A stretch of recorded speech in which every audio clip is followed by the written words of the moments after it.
Fala aí, galera! Firme! Fala aí, pessoal. Agora nós estamos aqui numa outra área, tá eu e o Rodrigo aqui. Ô, Rodrigo, nós estávamos falando de análise de solo e você estava falando comigo que aonde vai plantar lavoura nova, uma terra limpa, é diferente, né? É diferente. O que tem de diferente aqui é o seguinte. Vocês podem observar que esse café ele foi sucado, né? Uhum. A gente fez um suco. Áreas onde vai ser feita limpeza da área com máquina também, a gente recomenda fazer a coleta das amostras após o trabalho da máquina. Porque se eu entro na área antes de limpar e eu coleto essa amostra, e posteriormente eu entro com a máquina limpando, a máquina ela não consegue fazer só a limpeza do mato. Ela vai retirar a camada superficial de solo também. E aí essa camada superficial de solo, ela tem uma fertilidade, e que geralmente é a parte mais fértil do solo. Então quando eu faço esse tipo de manejo, a tendência é eu reduzir a fertilidade de solo naquele início da minha implantação. Então a gente suca, a gente faz o suco como foi feito aqui, e depois eu venho no suco e faço a coleta da amostra. Entendi. Tá certo? Se eu for feita limpeza com máquina, as máquinas elas sempre vêm de cima para baixo.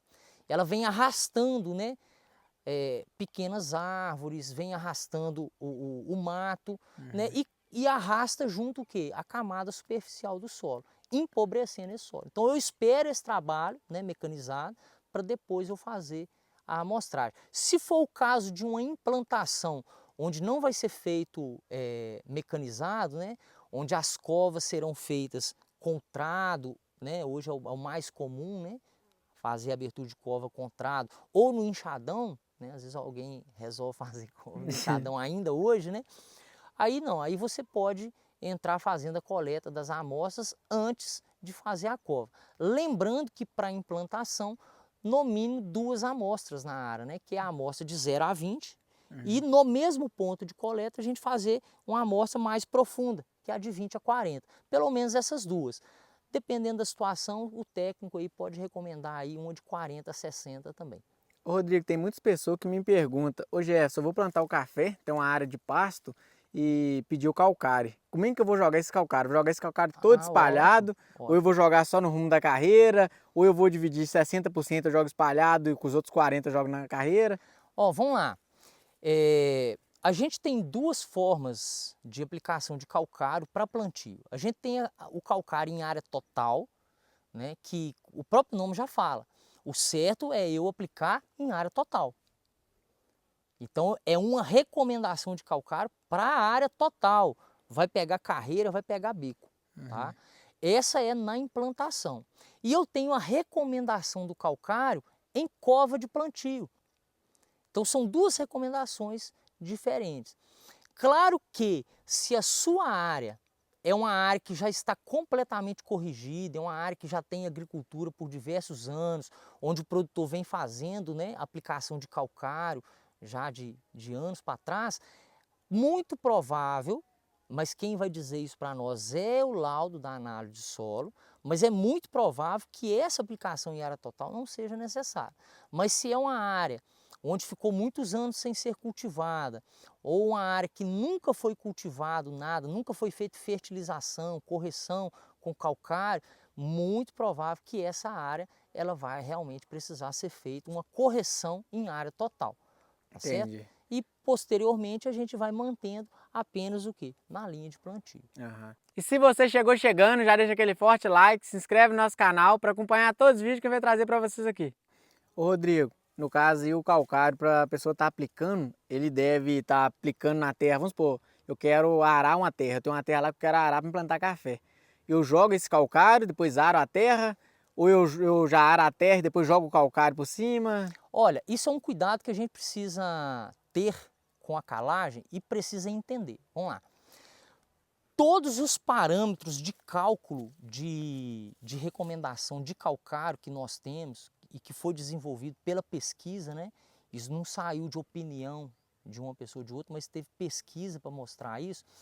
Ele é considerado que eu estou incorporando, misturando esse calcário na profundidade de 0 a 20. Então o correto, se é área de implantação, o correto seria o quê? Eu aplicar o calcário e depois entrar com o trator arando. Porque aí eu estou fazendo o que a pesquisa fala com a gente para fazer, que é a incorporação. Ah, Rodrigo, mas a lavoura adulta a gente não ara. Tudo bem. O calcário, ele desce de 6 a 7 centímetros no perfil do solo ano. Então eu aplico uma quantidade de calcário hoje que, na verdade, ela era para atingir um perfil de 20 centímetros, pelo menos. Mas no primeiro ano ele não vai atingir. A gente sabe que vai descer o quê? Em torno de 6, 7 centímetros. Ele vai demorar 3 anos para poder descer no perfil. Mas não tem outra opção para nós fazermos. Como que eu entro revirando, né? Você pega as lavouras da nossa região, áreas que não são mecanizadas, e mesmo áreas mecanizadas, se eu entrar fazendo essa incorporação, eu vou prejudicar muito o sistema radicular. Né? Vai ter muito corte de radicela. Então, no café adulto, a gente faz o quê? Somente por cima do solo e a gente não se preocupa com essa incorporação. Alguns técnicos gostam até de fracionar. No final, ele multiplica por 30% e acaba recomendando somente 30% da dose. Mas aí é critério técnico, né? Já você tem que ver com o seu profissional na sua situação de fazenda, né? Para poder corrigir essa questão da profundidade. Entendi. Né? Porque o excesso também prejudica, ok? Uhum.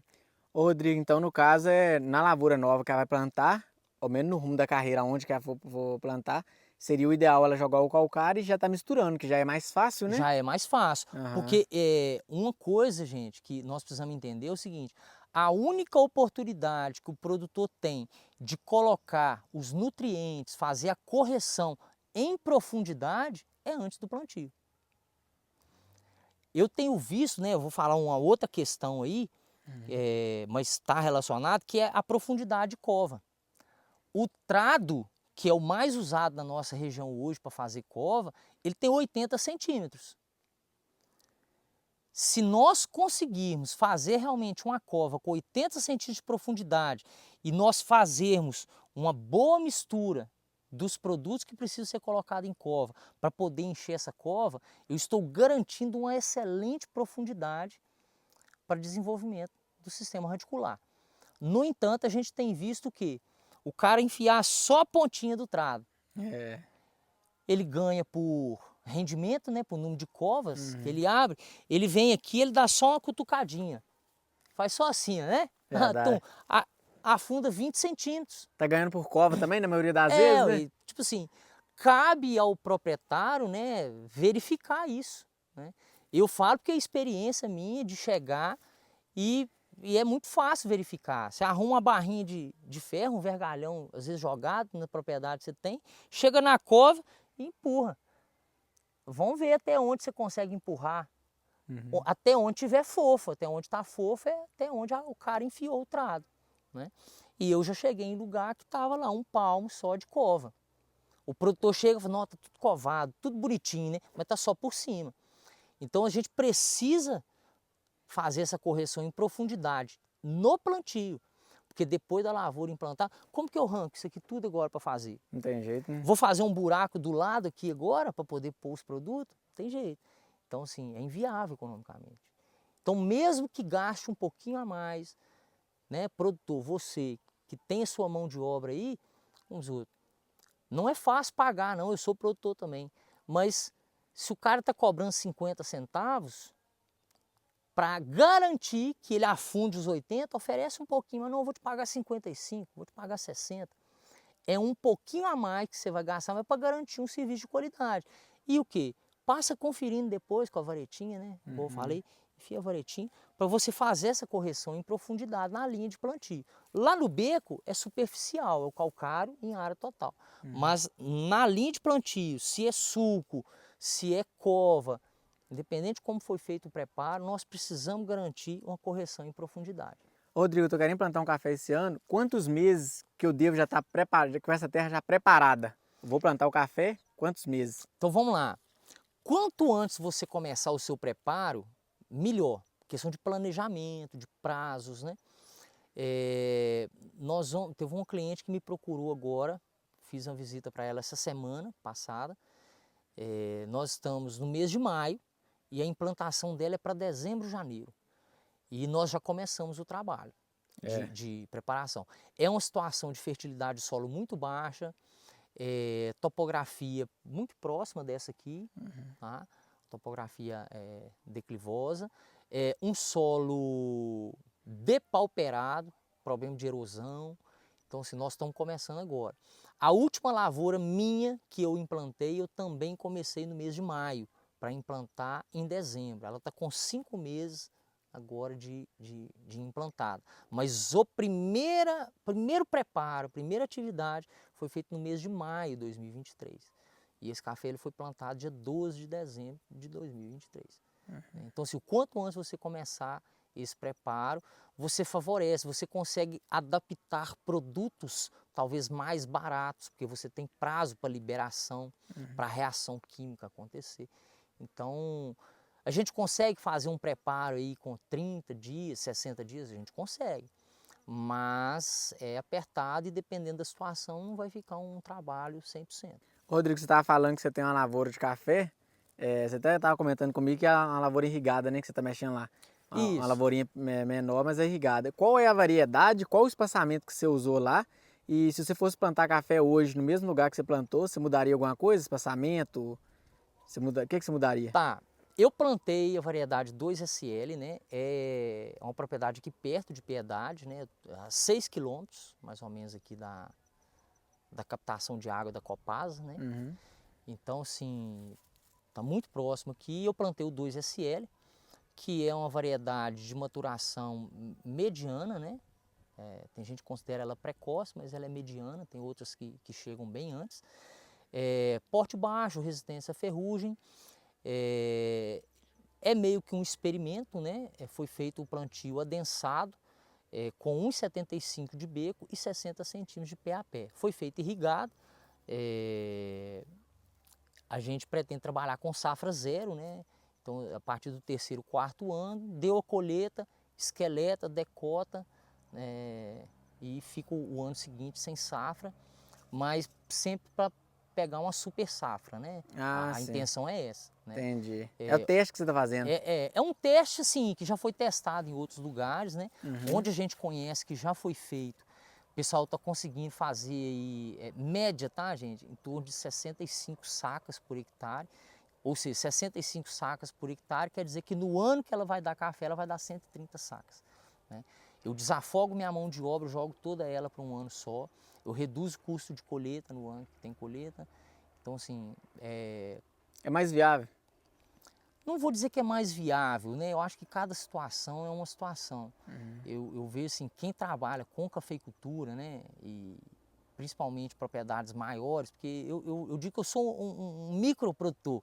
Eu tenho algumas áreas, né? Eu moro em zona rural, né? Eu moro nessa propriedade. Então tem alguns pequenos talhões que a gente usa até para fazer teste, para a gente ter experiência, um pouco mais conhecimento de causa para poder passar para o produtor, do dia a dia, né? Porque uma coisa é você ser somente técnico, outra coisa é você ser prático também, né? Você tá ali no dia a dia também. Mas vai muito da rotina da propriedade, né? Propriedades maiores precisam organizar os seus espaços, os seus tempos, os seus prazos, né? Então, assim, tudo que a gente puder ter de conhecimento para poder trazer para o produtor, eu acho que é benéfico, né? E essa questão de manejo, né? Safra zero, regime de podas, né? Eu acho muito importante o produtor trabalhar com essa parte também para otimizar, né? Se eu tenho um ano eu tenho safra alta, né? Produzo lá 200 sacas de café esse ano que vem eu produzo 50, eu tenho que ter uma estrutura montada para 200 sacas, mas eu só uso ela uma vez a cada 2 anos. Então ela fica ociosa metade do ano. Então se eu consigo gerenciar isso e ter uma estrutura para 150 sacas, por exemplo, né? É uma estrutura menor um pouco, mas eu vou manejar os meus talhões de jeito que eu nunca vou ter uma safra baixa. Eu tenho uma safra baixa nesse talhão esse ano, mas no outro eu tenho safra alta. Então eu faço médias, né? Entendi. Anuais para poder trabalhar mais folgado, né? Então eu nunca falto terreiro, nunca falto secador, nunca falto um despolpador. Eu sempre, todo ano, tenho estrutura para tudo. E ano nenhum que ele fica ocioso, né? Senão um ano de pouquinho café, o cara tá lá, ele não tem café nem para encher o secador. Ô Rodrigo, se você tivesse uma lavoura e você tivesse a opção de você estar esqueletando ou cortando embaixo, o que você fazeria hoje? Pois é, a questão de poda, né? Ela vai depender muito também da arquitetura da planta. Tem planta que dá esqueletamento, tem planta que não dá esqueletamento. A própria planta vai falar isso com nós. E é muito fácil a gente perceber. O esqueletamento ele é feito nas hastes produtivas, né? Os ramos laterais. Se você perdeu a arquitetura de planta, se você... muita vareta morta, você vai esqueletar o quê? Entendi. Não tem o que ser esqueletado, então tem que ser a recepa para você renovar a planta de baixo até toda uma estrutura nova, né? Fechamento de beco, né? Geralmente a gente vai trabalhar com esqueletamento para abrir beco, né? Às vezes a planta está muito bonita e o cara fala, não, mas você vai podar essa lavoura, mas o beco está fechado, está sombreando, né? Com 1 ano, 2, 3 no máximo, eu acabo com a planta se ela fechar esse alto sombreamento, né? Então, questão de escolha de poda, né? A gente não pode definir, falar assim, essa é a melhor poda, né? Porque cada situação vai ser uma situação. Ô Rodrigo, as pessoas também têm que entender que se ela não faz o análise, ela vai colocando lá a quantidade de adubo que ela acha que é adequado. Isso aí também pode afetar a lavoura, né? O excesso de tal nutriente, de calcário, pode afetar. Conta um pouquinho pro pessoal e o que pode, se realmente pode afetar e o que pode afetar. Então vamos lá. Os adubos, né, os insumos que a gente utiliza, basicamente na nossa região, todos eles são químicos, né? A gente tem alguma coisa de orgânico, né? A gente tem organo-mineral aí, a gente tem produtor de orgânico na região, mas no grosso modo é químico. E mesmo o pessoal dos orgânicos a gente trabalha com molécula química, né? E geralmente são sais.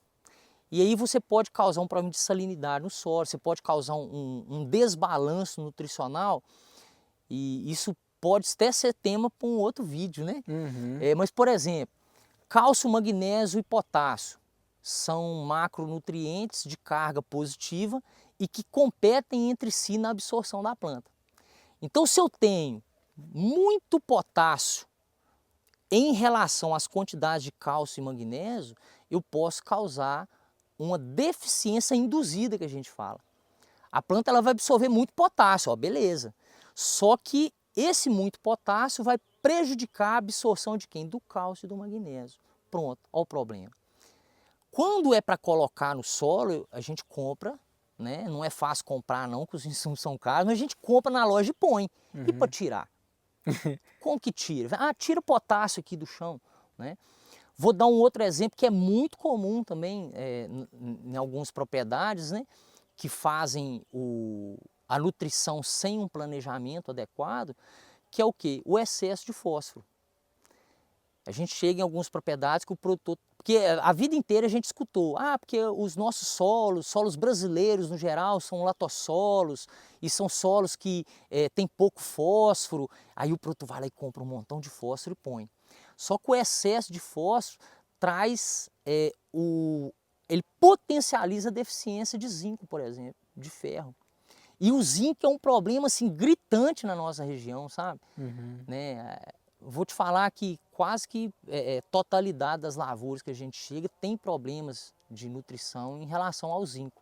Aí eu ponho muito fósforo, o fósforo impede também, né? Aí eu vou potencializar a deficiência de zinco.